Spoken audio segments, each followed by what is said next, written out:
we got marketing experts everywhere.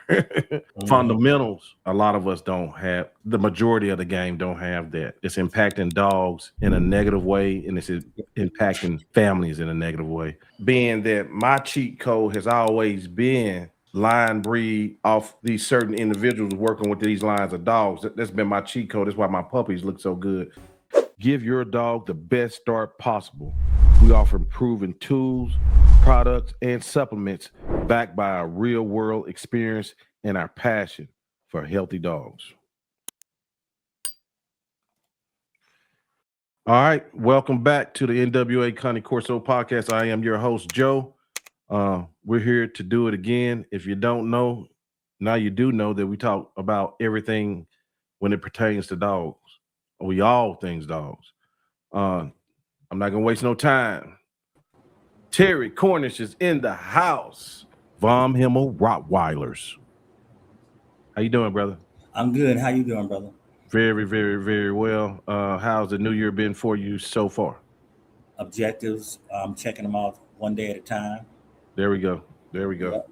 Yes, sir. My 2026 just kept going. You know, it was 2025 and it just never stopped. Right. Right. Yeah. Right. Man, I got to plan mine a little different though. You understand? Yes, sir. Yes, sir. Yes, sir. Man, well, I know you're going to be coming with your podcast soon. You back in the Rottweiler game. Everybody appreciate you. You done made a hell of an impact in the short time. We appreciate people like you. I was talking the other night. I said we had to get some of y'all feet wet. We had to baptize you. Man, so did with me. Yeah, but man, it's worked out. It's been impactful all over the country, man. So I want to personally just thank you for coming and sharing all your knowledge. Yeah, and I want to thank you because I didn't realize how powerful knowledge can be when you're trying to reach people regarding different breeds and anything. And it makes you almost feel like you're quiet and your hands are tied. But you took the ropes off, and I appreciate that. I won't forget it. You can always have me on your show for whatever you need. Man, I appreciate it. I appreciate it. One day I'm gonna come visit your show. Yeah. It's a Charleston White. I gotta get. Hey man, you know, we talk offline and online in front of people just like we talk offline, and we now know, you know, being on this matrix journey in the matrix. This place I call online, I call it the Matrix. Everybody know, but we can both agree that in the dog breeding industry, training industry, whatever it may be in any industry, we have lanes. Yes, sir. Yes, sir. And now we know we got levels. Yes, sir. Right? Oh, definitely. Oh my God, yeah. And we have purposes, and we have agendas, and we have different things like that. So, like at the, you know, on the onset, like you'll probably, if you ever see me do a puppy selling video, a heavy marketing type video, I'm probably on drugs. I probably done took some mushroom or something, but that's because that's something you would probably hardly ever see of me, because for me, that's one of the last things I think dogs need right now. We got marketing experts everywhere. You damn sure right. Fundamentals, a lot of us don't have. The majority of the game don't have that, and it's impacting dogs in a negative way, and it's impacting families in a negative way. Amen.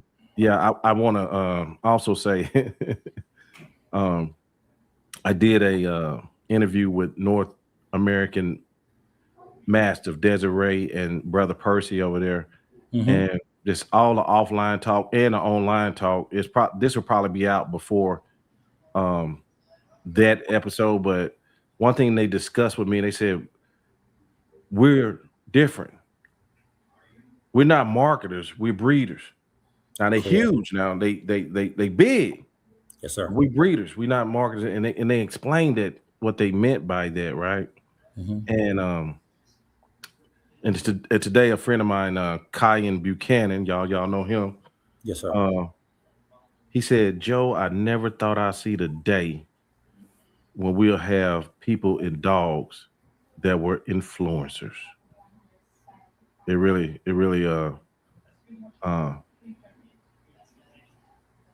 I ain't never heard him say nothing like that. It kind of like, I was like, damn, yeah, you're right. You know what I'm saying? Right. And I don't never want to come off as an influencer, but I do want to make you think. Yes. So one thing about it is I wanted to talk on was limited versus full registration, the whys, the why nots, the purposes, and things like that. You want to expound on any of that? Yes. I've seen a lot of different podcasts and I've talked to a lot of different people. But I think the purpose has changed for money because everything in the business is monetized. Yes, sir. I come from a day and age where when you got your puppy, if it was a pet, you didn't get papers. And that was for breeding purposes because the breeders back then, even in Germany and around the world, they were culling pets. Only the best of the best were either worked or shown. And over the time, and I have to, speak directly to the breeders, the breeder used these things as they evolved to where we are today, 2020, 26. When a dog is noted as a pet, that does not mean necessarily that he doesn't have, when we're talking about working breed, he doesn't have the ability to work mentally, genetically. It's talking about the dog's appearance, faults, things that stop him from being added to the gene pool based on those faults. And as we've gone through time, we went through culling to the process of just not giving papers. And then we went from not giving papers because breeders speak to each other through the mouthpieces of the buyers. Meaning, oh, you give your papers for $2,500? This guy over here didn't give me papers for $2,500. And the guy gives them the papers and let them go their way for the $2,500. That's the breeder. They got their responses from the potential buyers. From there, it went to spay neuter. Then the buyers and breeders was pushing and saying, well, they can't, the dog won't look or mature like he's supposed to be based on that. In my opinion, it doesn't matter. It's a pet. A DQ fault is a DQ fault. It's a pet. But the breeders use that as an aspect. Well, you don't have to spay neuter your dog. Now, remember, they just got the papers, right? And then it went to the AKC developing, because AKC is part of the monetization of all the breeds as well. Yes. So they move in accordance to their business, right? Yes, sir. So when they begin to see that there was an issue between different breeders or different breeds and wanted a piece of the action too, right? They came out with what was called a limited registration. And that limited registration allows you to register the dog, but your puppies can't be registered because the breeder believes that there's something that is not solid or good. It's a pet. It may be a Rottweiler, Doberman Pinscher, Min Pin, Schnauzer, but the breeder believes that there's something about that dog that doesn't give, that it shouldn't be bred. I hear things today where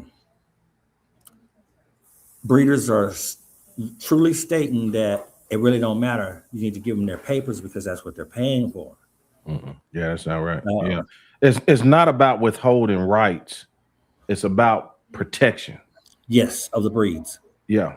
And that's misleading Matter of fact, I just call it flat out a lie. And the reason I call it a lie is because whether you're showing dogs, working dogs, you want the best quality.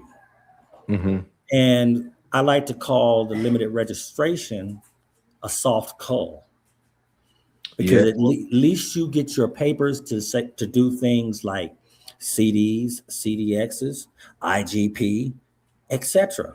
Right? You get to do all the things.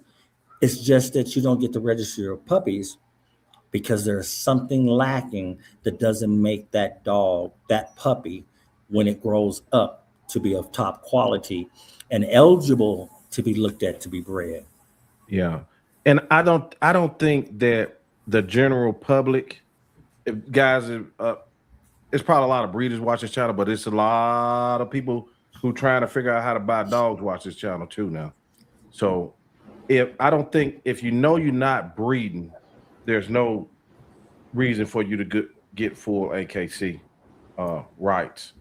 No, it's nonsense. And the reason I say it's nonsense from the point of monetization, when you go back years ago, people were just buying the dog, the puppy. They wasn't concerned about breeding. And then there came a time when they realized, and even when they did breed, it wasn't breeding about, I'm going to breed to the dogs for show. I'm not going to breed the dogs for work. Sally up the street seen my little Shih Tzu and wants a puppy. Bob at work seen my Doberman Pinscher and he wants a Doberman. He ain't thinking about breeding. Now we follow back up with the breeder, right?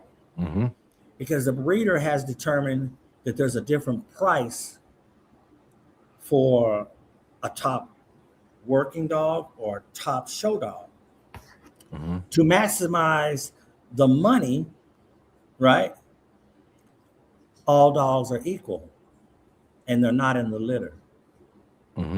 What do I mean by that? Just take the breed of the Rottweiler per se, and you're breeding for the complete dog, one who looks like the standard says he should be and works like the standard says he's supposed to work. You do the breeding, you have 6 puppies. You as the breeder should be knowledgeable of what you're looking at in your litter and should have an idea in your mind long before you put the puppies on the ground. The way people breed out crosses and inbreeding, or should I say line breeding, also helps determining that. So when you see these puppies and you'll see a puppy, let's just say with white patches, a white marking in the middle of the chest, or a bad bite, a faulty ear, that determines that the dog has disqualifying faults and he's a pet. So we put numbers on pets and we put numbers on the so-called top dogs in the litter. Right. So let's just say you're selling dogs for $3,500 and a pet is $2,500, $1,000 off. Right. No breeding rights because the dog is less than top. Right. Which also means too that it's not crap. Nope. You know what I mean? Nope. It's not, and for the pet owner, what you see, they might not necessarily see. So it's a whole nother ball game than what. So yes, it definitely is. I see people, hear of people, know of people that had no intentions on showing or working the dog. They just wanted a beautiful dog, whether it be a Labrador Retriever or a Rottweiler that performs and guards like he's supposed to. By the time they leave that breeder's house, they sign a contract that looks like that. Damn, yeah. You're gonna, and yes, I get it for documentation, and a lot of people that know that they sell pets, a lot of breeders that know that they sell pets, that you can't, and that pet buyer ain't necessarily gonna go out and do the hips and elbows, even though they can do them in 15 months. You're gonna have some that do for you, as a breeder, so you can keep your documentation so you understand where you're with that. I believe that you can do the MBAR test, and you don't even have for its health clearances on that level before they ever leave, because some of those are the most deadly parts, not the hips and elbows. I've seen the spastic dogs live long, healthy, run, jump, everything, but JLPP will take a puppy out the box. Oh yeah. You understand? Yes, NAD will take a younger dog and an older dog out the box. So what winds up happening is because we monetize everything that we do, we're monetizing our killing and maximizing how much we make out of a litter. Everybody gets paperwork, whether it has faults, qualifying faults, skittish temperaments, etc., etc. There are no boundaries between the top show, the top working dog in a litter and a pet. And that's because the breeders, not the buyers. Now, a buyer can be very slick in their observation by calling around, getting information. In fact, I know people that started off at what we would call a BYB today. And as they learned and worked their way up the ladder by talking to different breeders. So say they got a female Rottweiler, right? And they see a nice dog and they want to breed to the dog. That breeder asks, do you have your hips and your elbows? No. Have you done your health clearances?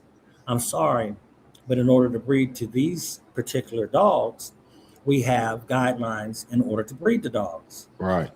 Some of them are the ZTP, some of them are health clearances, championships, whatever, et cetera, right? Those people get to speak into a lot of people that know how we're thinking. And those buyers make the necessary moves to get to that point. Because a lot of times when they call for asking to breed, they've already bred.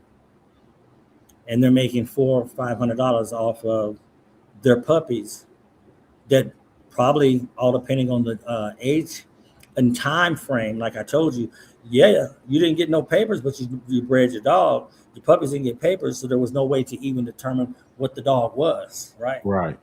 Give your dog the best start possible. We offer proven tools, products, and supplements backed by our real-world experience and our passion for healthy dogs.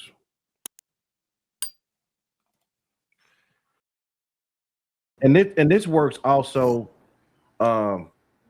if the person, like for instance, I bought a female from a breeder, and being that my cheat code has always been line breed off these certain individuals working with these lines of dogs. That's been my cheat code. That's why my puppies look so good. I didn't come over and get a dog from over here and get a dog from here and start doing that. But even the females I have bought for them, and they may have bred it, they didn't let me just come back and just do what I want. Let me see her. I want the health clearance. I want to see her temperament. I want to see her moving.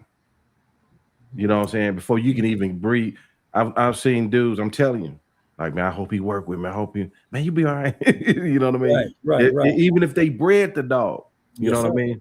Yes, so sir. That's important too.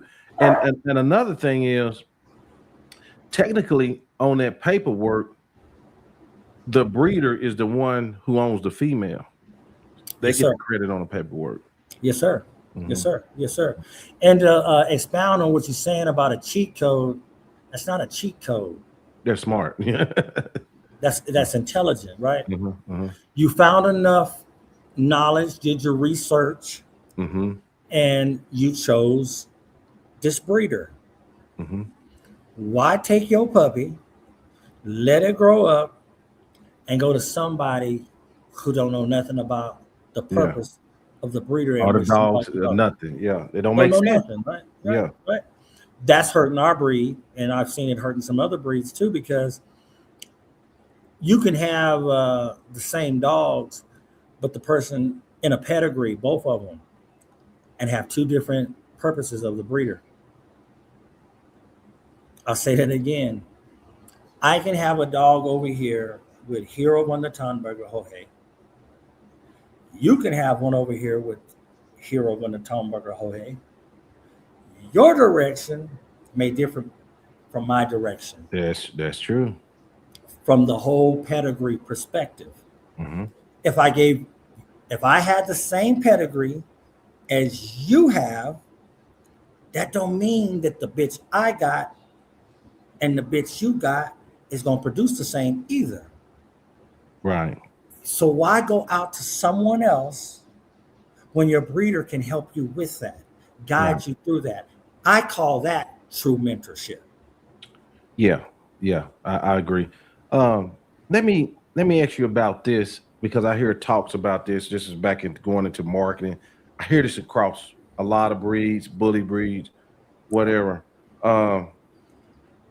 In some breeders' mind, and I get some of it, but their whole thing is, I have to set myself apart.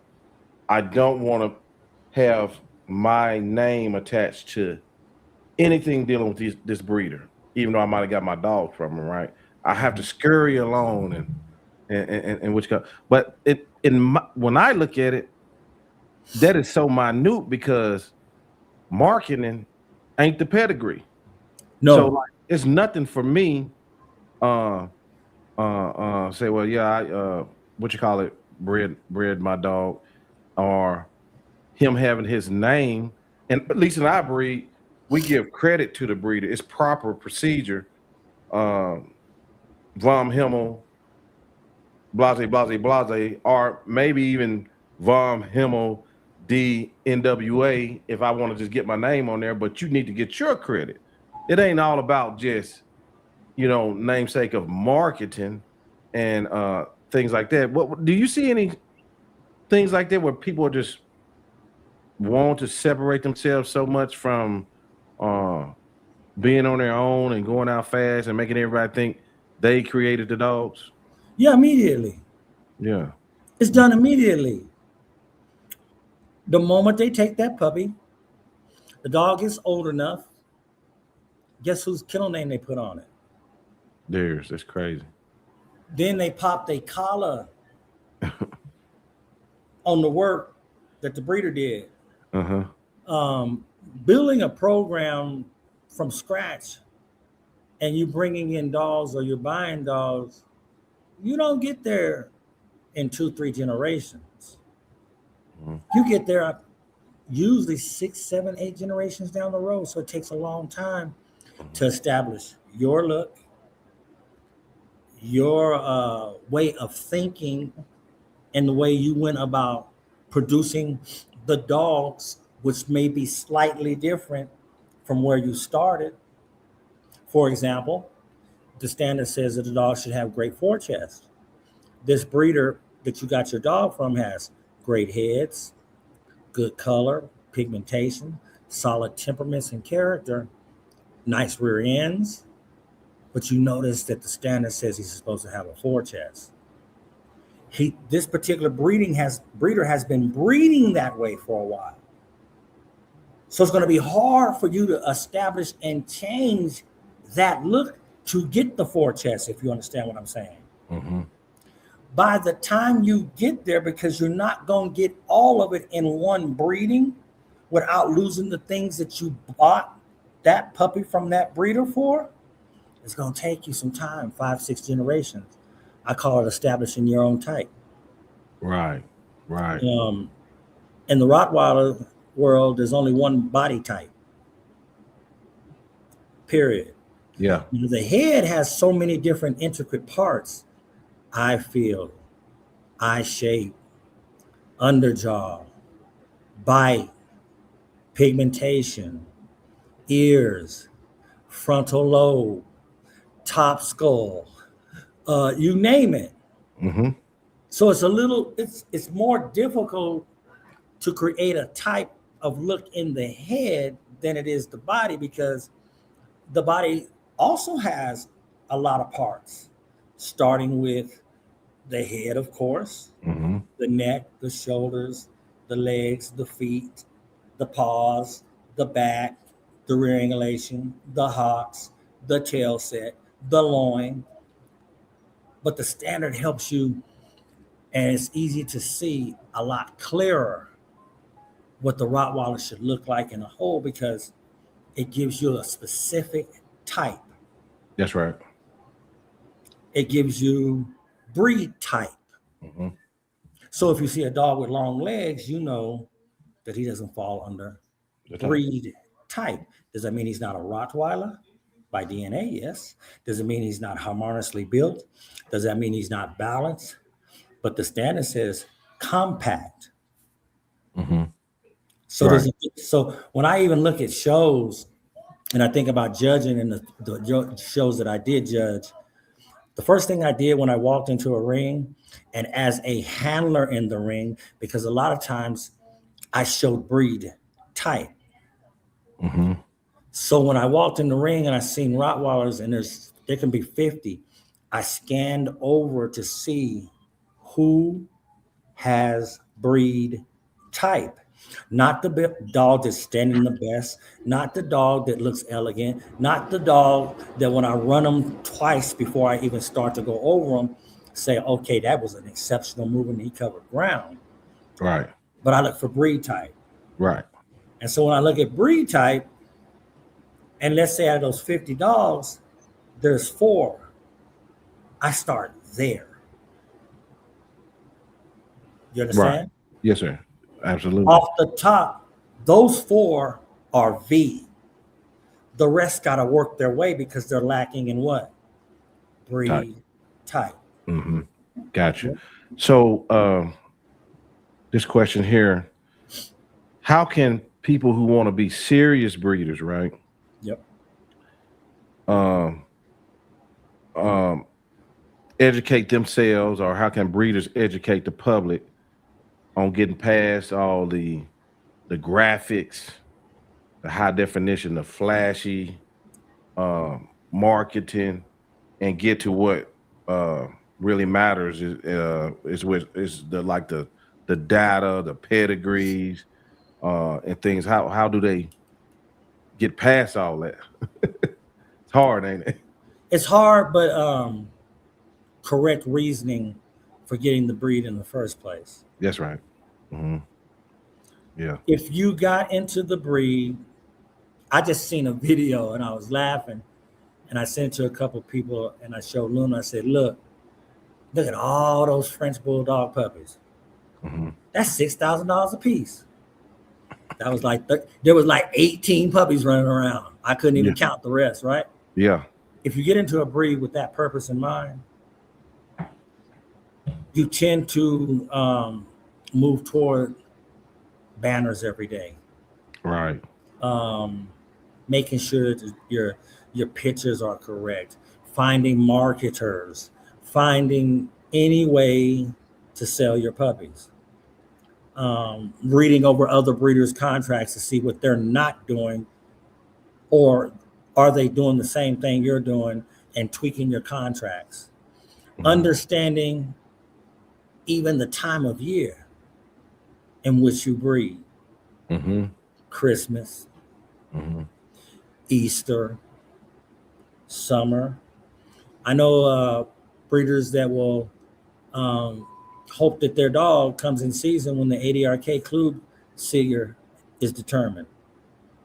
Mm-hmm. So they give them pills and things of that, right? So the dog is being promoted in Germany. He just won the Club Sieger. You rush over to get it done, and here you go, ADRK Club Sieger winner, bred to blah blah blah blah blah blah blah blah blah. I understand business, and marketing, but I don't believe the marketing that's being done has any place in a real breeder's life. Right. Not first and foremost. No. I think in today's time, people put the cart before the horse, and that's what hurts the dogs. You know what I mean? Yes. Yes. And one thing, I keep mentioning this girl's name because we had a very powerful conversation. Not girl, young lady. I'm sorry. Mm-hmm. But she created that North American Mastiff, and from scratch, 20 years in the creation. And one thing she said, it was a requirement. I mean, she checked all the boxes. It was a requirement to make a timeless breed. The Yes. Rottweiler is a timeless breed. Yes. And that's what you want to focus on, the breed being a timeless breed, like 20 years from now. So I think that should be your main focus if you're getting into dogs. And You know any what I mean? breed, I believe that, there's old saying, first you get the money, then you get the women. Yeah, right. I believe it's like like this, bro. Some people have asked me, how come you haven't gotten into other breeds? Let's just say like the Fila or the Pressa. Mm-hmm. Well, I got my first Rottweiler in 1985. I didn't have my first litter to the 2000s. Mm-hmm. We rushing the process, we jumping right in. Mm-hmm.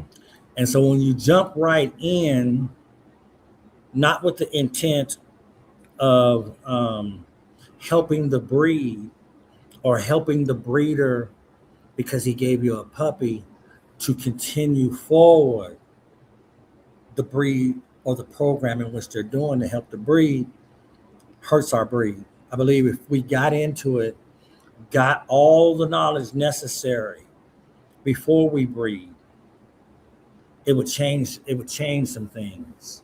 Mm-hmm. I believe that learning on the run is cool, but I believe that learning on the run causes mistakes too. It'll cost you. You miss something. Mm-hmm. You Yep. miss that part of the pedigree that you found out later that showed up in your puppies, and you got to go asking people. Well, the puppies are already on the ground. Yeah. Right. Yeah. I believe gatekeepers, not guardians of the breed, those are two different things. I believe gatekeepers hurt us as well. Mm-hmm. They hurt us to the point to where they supposedly have all the answers, and they pick and choose who they want and who they celebrate in every breed around. Right. Right. And, Yeah. and Yeah. that's a big thing. Right. Gatekeepers are the ones, in my opinion, that are putting these limitations on stopping people or preventing people or making another breeder look bad for soft culling. Because once it gets to the business aspect, nobody gets into it to take a loss. Yeah. Yeah. And it's like you said, all aspects of this industry has been monetized. You have some open breed clubs. You have that's open to the public. You have some that's not, closed off. We ain't talking to you. We don't give a damn if you ain't in this. That's so like for my breed, we do a lot of um self-taught working with each other and things because we just don't have a lot of access like other breed clubs have things for their people and whatnot. So yeah, man. But Terry, I think we covered it all. So Yes, I'm gonna sir. let you closing remarks, benediction, brother. I see some progress in our breed. I do too. I see some walls being torn down, the gatekeepers put up. Yeah, I do too. I appreciate the fact that even those that have been put in positions to where um, they're able to excel in has begun to listen and do some more studying and changing up a little bit, Mm-hmm. changing how they're looking at the breed in a whole, not just in the hands of a handler, not just in their breeding program. We should be working totally networking together for the purpose of the breed. I Mm-hmm. see and hear people now understanding through what they call me ancient papers and pictures. They can see that when they match that picture up against the standard, even with their dog, what the dogs of today are lacking. So I'm very excited to see that we're doing our due diligence to research and reaching out, not just to me, reaching out in general, listening to the Gerald O'Shea's, listening to the German judges, tapping in with other breeders. I see a lot more people looking at the standard a lot more closely. I think everything's on the way up for y'all. Yeah, And you've been a big part of it. You know what I mean? It takes this listening, hearing people out, and then the less clowns. Y'all don't have you don't have. I hadn't seen them pop up in your breed, but a lot of other breeds have them, especially heavily in the massive world. I think y'all gonna get some headway. Yeah, I really do. I really do. I believe we do. Yep. Yes, sir. All right. You have a blessed day, man. Man, I appreciate it, Terry.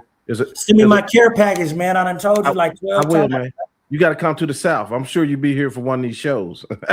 No, I'm talking about getting up out of this cold. Okay, yeah. Be down there permanently. Yeah, hey, Yes, sir. Ain't no place like home. Amen. All right. Amen. All right, salute, brother. We'll see you. Salute, brother. See you. All right. Give your dog the best start possible. We offer proven tools, products, and supplements backed by our real-world experience and our passion for healthy dogs.